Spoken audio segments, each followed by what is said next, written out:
First of all, our first trip to Venezuela in 2003 was after we had been to the World Conference on Racism in Durham, in Durban, South Africa.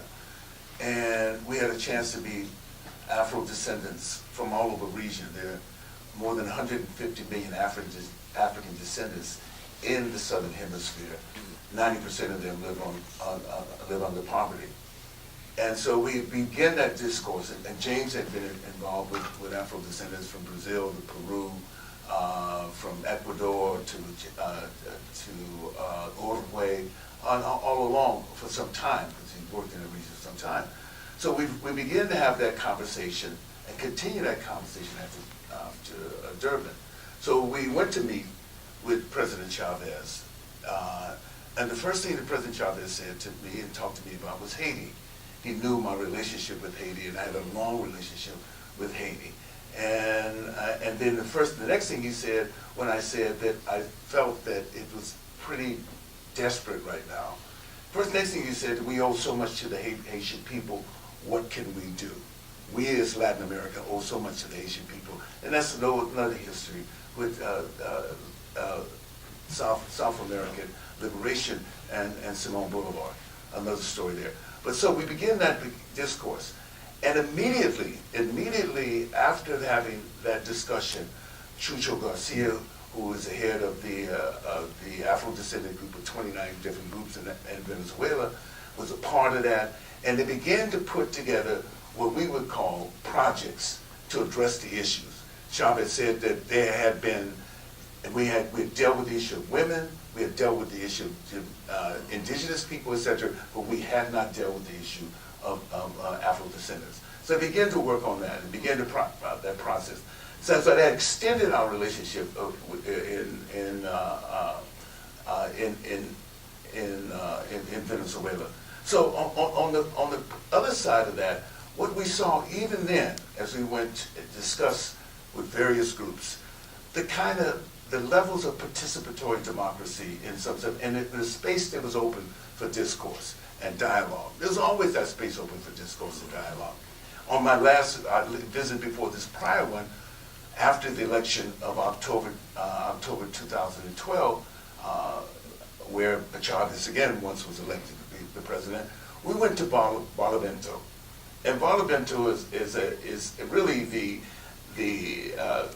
state where the opposition leader came from, Correas came from. So we went to Barlovento and sat down with people who were not only at the time celebrating Chavez's victory, but also talking about the projects that they've been working on, collectives, a chocolate collective, a banana collective. And they began to demonstrate a sense of self-awareness and a sense of pride in what they had accomplished with the tools they had available to it.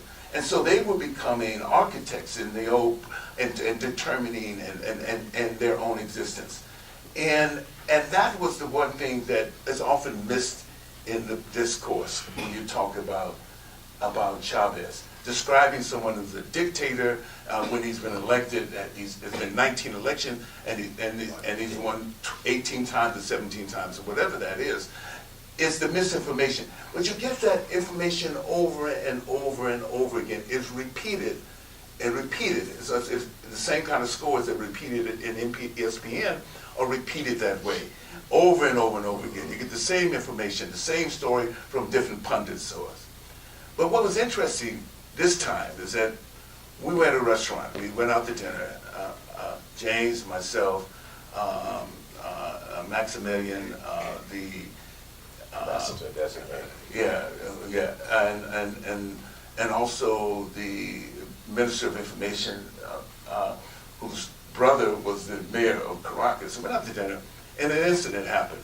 We were sitting there with two actors. I had done a cameo role in a movie for Villa Vicente about Miranda, and one of the actors, Miranda preceded Bolivar in the struggle for independence in South America. And one of the actors had come over to me who had been in the film with me, and we spoke a little bit. And there was another actor with him. They were all eating together with their wives, girlfriends. And while the other actor just started a movie on Bolivar, that had been made by the Venezuelan film collective. So we talked about that, and we learned from them that they have been attacked, and they have a difficult time getting work in Venezuela as actors. They have been attacked at a restaurant in the area, in the contested area, the middle class area, the evening before, because they were known to be chavistas. Yeah, well, you got to redefine middle class, because middle class in Venezuela isn't the same thing. No, it's not. Let's say the contested area. We can get into the whole discussion. No, but you're talking in the better-to-do area. The better-to-do area. Yes. Well, basically, that's what I'm saying. The area that he's not going to be attacked is not in the barrios, you know. They weren't going to be attacked in the barrios. We were attacked in this area. And they had to they become shoving, shouting at them and pushing.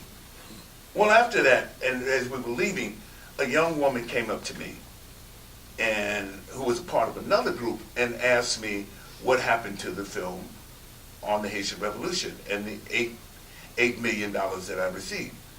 And I said, well, first of all, it was $18 million I was to receive, but I didn't receive the money because I was unable to acquire the rest of the funding for it.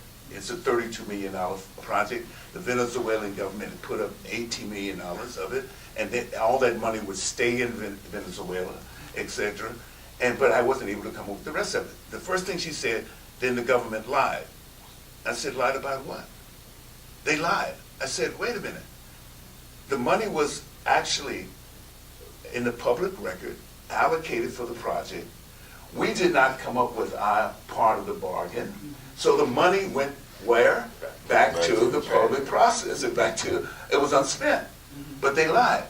And it became this very argument where she had said either Danny Glover received the money and stole the money, or that the government did something else with the money. So it was symbolic of the whole discussion, the whole problem with that the space is open.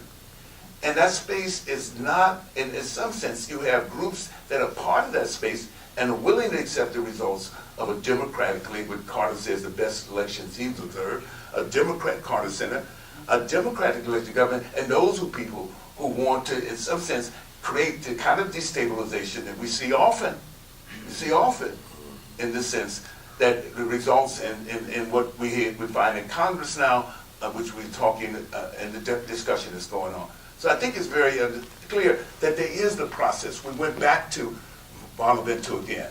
And even more, the people were even more excited about where they had come through this whole process. They had lost the symbol of that